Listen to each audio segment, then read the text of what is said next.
So there's a lot of buzz right now around OpenAI's new model o1.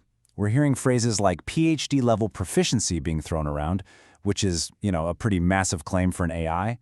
But it begs the question, how do you actually build something like that? Well, a fascinating new paper gives us a potential roadmap. So let's dive into this blueprint and see how it all fits together. To really get what's going on here, we have to start with this core idea from AI pioneer Richard Sutton. He basically said that the two most powerful ingredients for making smarter and smarter AI, the ones that just get better the more computer power you throw at them, are search and learning. You can think of search as exploring all the possible answers and learning as getting smarter from all those experiences. Okay, so that's the big question, right? How do you actually weave those two powerful forces together to create something that can reason at an elite level? The paper we're looking at proposes a really elegant four-part blueprint. It's basically the recipe for building a thinking machine. We're going to walk through this blueprint step by step. First, we'll see how you build a strong foundation.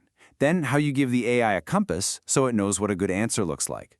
Third, we'll cover how it actively explores to find the best solutions. And finally, how it learns from that whole process to get even smarter next time.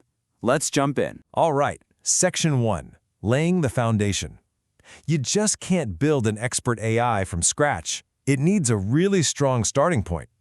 The researchers call this policy initialization. You can think of it as teaching the AI how to think before it even tackles its first real problem. So, what even is a policy? Well, in simple terms, it's the AI's internal rulebook or its strategy. When you give it some context, like a question, the policy is what helps it decide the most likely next word, or the next logical step to take. It's like the model's gut instinct for how to respond. And building this initial instinct, this policy, happens in a few key stages. First, you have pre-training, where the AI just soaks up a huge portion of the internet to learn language and facts. Then, it's fine-tuned with specific examples so it learns to follow commands. But the final step is the most important one, teaching it specific human-like ways of reasoning. And this is where it gets really interesting. We're not just teaching it facts, we're teaching it how to think like an expert thinks. This means skills like breaking a big, messy problem down into smaller, manageable chunks, or coming up with other ideas if the first one doesn't pan out. It even includes self-evaluation and self-correction, the ability to look at its own work, realize it made a mistake, and then fix it.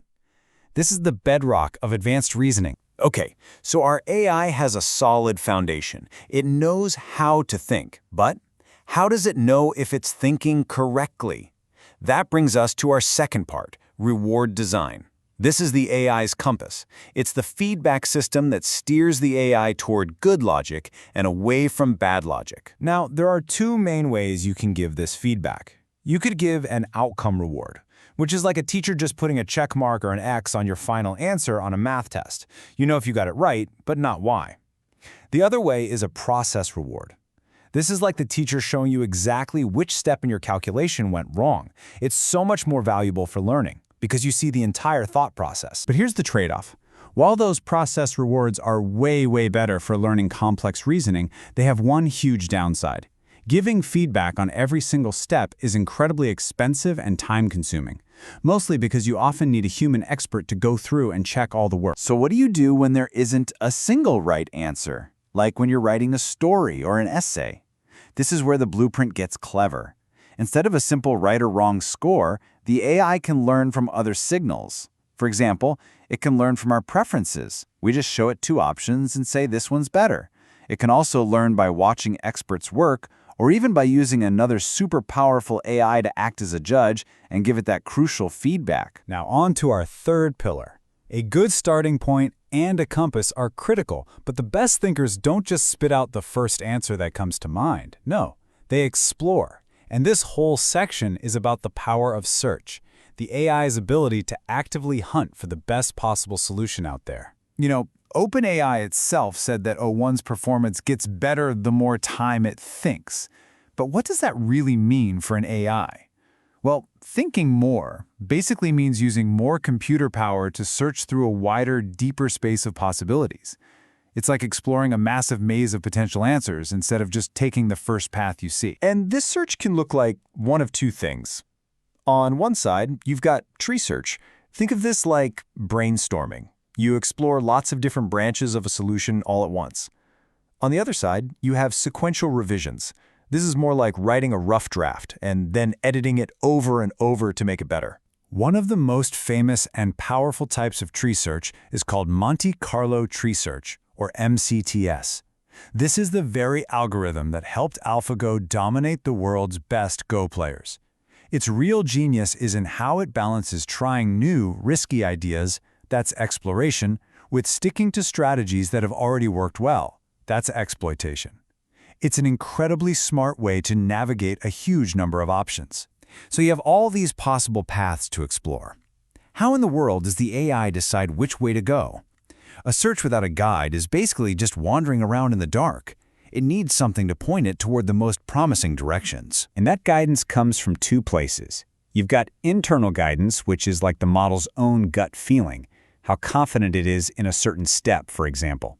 And then you have external guidance, which is feedback from the outside world, like that reward model we just talked about, or even a tool like a code compiler that flat out tells it, no, that doesn't work. This brings us to the final, and honestly, the most powerful part of this whole blueprint.